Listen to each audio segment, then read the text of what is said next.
So if you walk up to a wild blackberry bush in, like, mid-July, you probably won't realize that roughly half of the branches you're looking at are, well, essentially freeloaders. Yeah, they really are. Right. I mean, they take up massive amounts of water, they aggressively stretch out across the path, and they're covered in these vicious thorns. And they produce absolutely zero fruit. Biologically speaking, to anyone just walking by, they look like a complete waste of space. Oh, 100%. But if you were to take a pair of shears and cut those useless branches away, you wouldn't just lose some thorns. The entire plant would actually die. It's a striking image, honestly, and I think it perfectly captures a tension we all experience, but, rarely know how to articulate. Yeah, exactly. We're just so culturally conditioned to value the harvest, like the tangible results, the measurable output. So when we encounter phases of pure, unrewarded effort in our own lives, we just assume something is fundamentally broken. We view our own fruitless seasons as a total waste of time. Which is exactly what we are unpacking today. We're taking a deep dive into this brilliant, highly reflective essay by Joseph Bay. It's titled The Primocane Years, a Christian reflection on the blackberry bush. And the mission here is to take Bay's botanical framework and use it to completely restructure how you, the listener, view the most frustrating, seemingly pointless stretches of your own life. Right, because what makes Bay's essay so compelling is that he doesn't just offer, empty platitudes about patience. No, not at all. He relies on hard botany. I mean, he looks at the actual physical mechanisms of how a specific plant operates to unlock a much deeper framework. A framework for understanding human psychology, structural growth, and even spiritual endurance, right? Exactly. So to set up this framework, I want you to picture the specific scenario Bay uses to open his piece. Imagine you're walking down a rural English hedgerow. The sun is warm, it's high summer, and right there in the foliage, you spot a perfect, heavy cluster of ripening blackberries. The ultimate prize. Right. You reach your hand out to grab them and immediately snag. Your sleeve gets caught. And it's not caught on the branch holding the berries, is it? Nope. It is hooked on this incredibly long, green, whip-like cane that's arching right across the path. It has no fruit, it's covered in barbs, and its only apparent function is to physically block you from getting the thing you actually want. Bay is incredibly honest about his reaction to that exact scenario. He describes standing on the path, feeling a wave of genuine resentment toward that specific branch. He just wants it gone. I mean, we've all been there. It's like the pop-up ad of the forest. That is a great way to put it. Right. But that resentment is rooted in a fundamental misunderstanding of what he's actually looking at, because botanists distinguish between two completely different types of branches on a blackberry bush. You have the floricane and the primocane. Okay, let's unpack this. The floricane being the one with the fruit, and the primocane being the thorny freeloader. In layman's terms, yeah. But to understand the mechanism here, you have to look at the energy economics of the plant. A blackberry bush has perennial roots, meaning the root system lives underground for decades. Okay, decades. That's a really long time. Right, but the canes, the actual branches above ground, are strictly biennial. They only live for 2 years. Wow. Okay, so a strict 2-year expiration date on the branches while the roots endure. Exactly. When a new shoot emerges from the ground, it is called a primocane. During its entire first 12 months of life, this primocane is entirely vegetative. Meaning no fruit at all. None. Biologically, the plant actually restricts this branch from flowering. Instead, the bush pumps all of its energy into raw outward expansion. The primocane stretches, it explores, it takes up space, and it grows thorns. Wait, I want to pause on the mechanism there because it's fascinating that the plant restricts it from flowering. Why would a plant artificially delay its own reproductive cycle? Because of physics, honestly. Yeah. Blackberries are incredibly water-heavy. They're physically heavy fruits. If a green first-year shoot tried to hold a cluster of berries, the cellular structure would literally buckle. Oh, wow. It would just break. Yeah, the branch would snap under the weight, the fruit would rot on the ground, and all that energy would be entirely wasted. So during the Primocane year, the plant is converting solar energy into lignin. Lignin. Yeah, those are the complex organic polymers that make plant cell walls rigid and woody. Okay, that completely shifts how you view that green whip in the path. It's not just a pop-up ad trying to ruin your day. No, not at all. It's more like a company spending $500 million to build a massive semiconductor factory.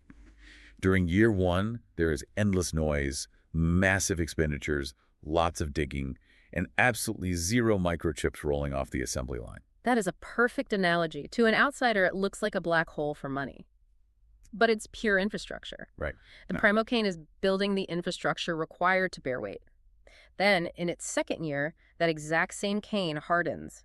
The lignin sets. And it transforms into a floricane. Exactly. It flowers, it yields those heavy sweet berries, and then, having successfully completed its structural purpose, it dies back. But because these 2-year cycles overlap, the bush is always living in 2 years at once. When you reach in to grab the berries from a second-year floricane, you're getting snagged by the first-year primocane. Right, the one that is currently building the infrastructure for next year's harvest. That is so cool. What's fascinating here is the plant operates with a multi-generational awareness. Bay points out that if the blackberry bush decided to stop sending out those awkward, fruitless primocanes, it would essentially be deciding to commit suicide. Wow. Because if an organism refuses to invest in fruitless structural integrity today, it has no capacity to yield anything tomorrow. Precisely. You know, if a plant literally has to waste a full year building an empty branch just to survive, it makes me look at my own quote-unquote wasted years completely differently. Right. It completely dismantles the idea that unrewarded effort is a failure. And this is really where Bay's essay moves from a botanical observation into a profound psychological and spiritual framework. Because it is so easy to map this biology onto our own lives. We all experience these overlapping seasons. Oh, absolutely. The floricane seasons are pretty obvious. Those are the periods where your structural integrity is really paying off. You're thriving in a career, your relationships feel deeply settled, or maybe you're finally seeing the results of years of therapy. Yeah, you're producing something tangible. Exactly. And the people around you can literally gather around your life and be nourished by your stability. But the Primocane seasons are equally inevitable, and let's be honest, they are brutal. These are the periods of intense, invisible infrastructure building. Like a 35-year-old deciding to pivot careers. They go back to school, they're draining their savings, studying until 2 in the morning, and maybe feeling like a massive burden to their spouse. Yeah, and to the outside world and often to themselves, they look like they're failing to launch. They aren't producing anything. They just feel thorny, exhausted, and in the way. Or even someone managing a chronic illness, where every single ounce of energy just goes toward basic survival, leaving nothing left over for achievement. Right. In those Primocane seasons, we feel that exact same resentment Bay felt on the path. We want to take shears to our own lives and just cut away the waiting, the awkwardness, the unrewarded exertion. Wait, I need to push back on this framework for a second here. Because humans are not plants. We have agency. Doesn't adopting this primocane mindset risk making us completely passive? How do you mean? Well, like, if I'm failing at my job or avoiding hard commitments and I just casually label it a season of waiting or a primocane year, couldn't that just become a really sophisticated excuse for laziness? Like a way to avoid accountability for not producing? That is a critical distinction, and it's actually one Bayes framework holds up against perfectly. Because think back to the biology. A primocane is not passive. Right, it's growing like crazy. It is arguably the most aggressive, highly active phase of the plant's entire life cycle. It is rapidly expanding and converting energy. So a human primocane season shouldn't look like apathy. Exactly. A primocane season is highly active, it's just not producing a harvest. That 35-year-old studying at 2 a.m. is expending massive amounts of energy. Yeah, that makes sense. The person doing intense psychological work to heal from trauma is burning calories, doing heavy structural lifting. Bay isn't giving us an excuse to be stagnant. He's validating the grueling, active work of building structural integrity that happens before anyone else can see the results. That fundamentally changes the math. It means the effort isn't missing, it's just being stored as lignin rather than fruit. Yes. But that leads to an even bigger question. If we're doing all this aggressive, invisible structural work, how does the designer of the system actually view it? This is where Bay introduces the theological dimension of his essay. He draws on a very famous passage from the Gospel of John, specifically John chapter 15. Ah, okay. Yeah, where Jesus describes his father as the gardener or the vine dresser and people as the branches. I am really glad Bay goes there, but if we're being completely honest, John 15 can read as an incredibly intimidating text. Oh, for sure. The passage explicitly states that every branch that does not bear fruit is taken away or cut off. If you're a listener currently stuck in a primocane season, producing zero visible fruit and feeling like a burden reading, that text could induce sheer panic. It really could. Sounds like God only values the Floricanes. It is a sobering text, and historically, it has caused exactly the kind of performance anxiety you're describing. But Bay uses the biological reality of the Primocane to completely recontextualize how we should read it. How so? You have to look at the historical context of a first-century vine dresser. Right. They weren't just like corporate auditors showing up at the end of the quarter to demand a yield. Far from it. A master gardener in the ancient Near East cultivated vines over decades. The gardener is the one who intimately understands the energy economics we just discussed. Okay, so the gardener is not surprised by a Primocane. Exactly. When the gardener walks the path in July and sees that green, thorny, fruitless whip, he does not see a defective branch. He sees the precise structural architecture required for next year's vintage. Oh, wow. So the pruning mentioned in John 15 isn't a punishment for the Primocane's lack of food. No, not at all. The pruning is a deeply involved curation of its growth. The gardener guides the reaching branch.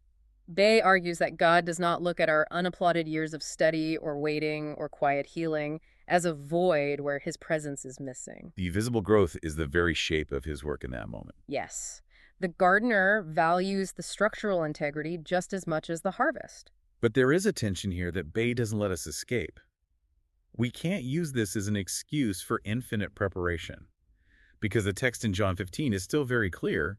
The gardener does expect fruit eventually. Right, because that structural integrity is the entire point. If we connect this to the bigger picture, a branch that remains a primocane forever, one that stays green, continually reaches, endlessly explores new paths, but never hardens into wood to actually bear weight, is a biological mutant. Right, it's the eternal student who gets like 5 master's degrees but refuses to ever use the knowledge to help a single person. Or the person who perpetually heals and works on themselves, but never steps back into the arena to actually build a relationship. Yes. Bay warns that a life that is perpetually primocane is a life that has misunderstood the vineyard entirely. The plant builds infrastructure for the express purpose of eventually giving away its resources. So the Christian life in Bay's framework isn't an indefinite deferral of output. We are meant to bear fruit. Exactly. The profound comfort is simply that the fruit is allowed to come in its proper, biologically sound season. Which brings us to the ultimate question for you, the listener. If we are meant to bear fruit eventually, but we have to go through the thorny, woody growth first, how do we practically map this onto our day-to-day lives right now? Well, Bay draws out 2 distinct operational takeaways here: patience and honesty. Let's start with patience. The first, patience, dramatically alters how we interact with our community. We have to stop demanding berries from people who are clearly in their vegetative years. That is such a vital psychological pivot. I mean, think about your friends or colleagues. If someone is navigating a brutal divorce or fighting a lingering illness or taking a massive professional risk that has temporarily destabilized them, it is profoundly unfair to expect them to produce the same emotional or social harvest they did 2 years ago.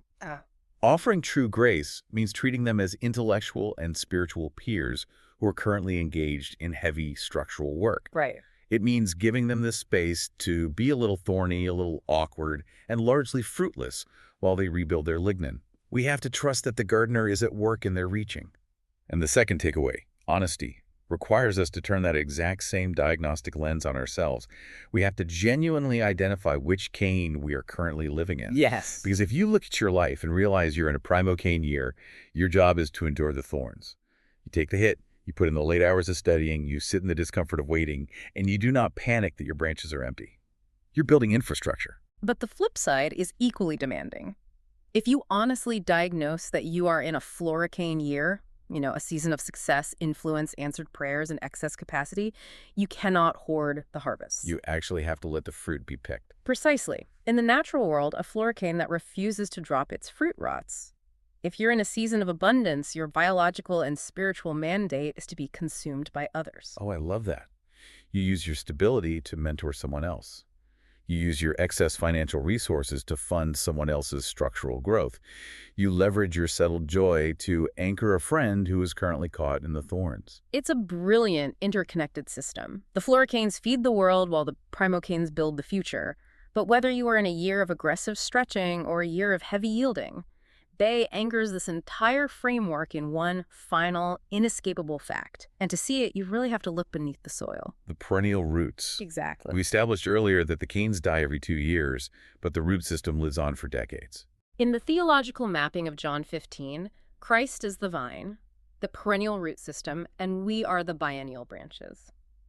The ultimate relief of Bay's metaphor is the realization of where the energy actually comes from. Because the floricane doesn't manufacture the sugar for its berries out of thin air. No, it doesn't. And the primocane doesn't generate the explosive energy required to stretch across the path through its own sheer willpower. Both branches, regardless of their current function, are entirely carried by a life source they did not generate and cannot sustain on their own. They are just conduits for the sap. Which takes a massive amount of the psychological pressure off. Your only real job, whether you're the 35-year-old student feeling like a failure or the CEO feeling the pressure of massive success, is simply to abide. Just abide. You stay connected to the root. You don't have to fabricate the sap, and you don't have to convince the gardener of your worth. You just remain joined to the vine and let the master architect decide what the energy of this particular year is designated for. You let the infrastructure build, and you let the harvest come, trusting the intelligence of the system. As we wrap up this deep dive, I want to take you back to that English hedgerow one last time. The sun is beating down, the path is narrow, and your sleeve is caught on that long, green, fruitless cane. The snag. The ultimate hope of Joseph Bay's reflection is that the next time you encounter that snag, whether it's a literal bush on a summer walk or a deeply frustrating season of waiting in your own life, you won't view it as a failure of this system. Right. It is the plant telling you the absolute truth about how enduring life is actually built. We hope this framework helps you be a little more patient with the structural work of the people around you and far less resentful of the Primocane years you are currently enduring. And as we sign off, I'd like to leave you with a final thought to mull over. The next time you find yourself stuck in a prolonged period of unrewarded effort, feeling like you were just taking up space, ask yourself this. What if this exact, thorny, seemingly pointless stretch of your life is the precise branch that is going to physically support the weight of the harvest that feeds your entire community next year? A profound question to sit with. Thank you for joining us on this deep dive. Keep trusting the process, keep building your infrastructure, and remember to abide in the vine no matter what season you find yourself in.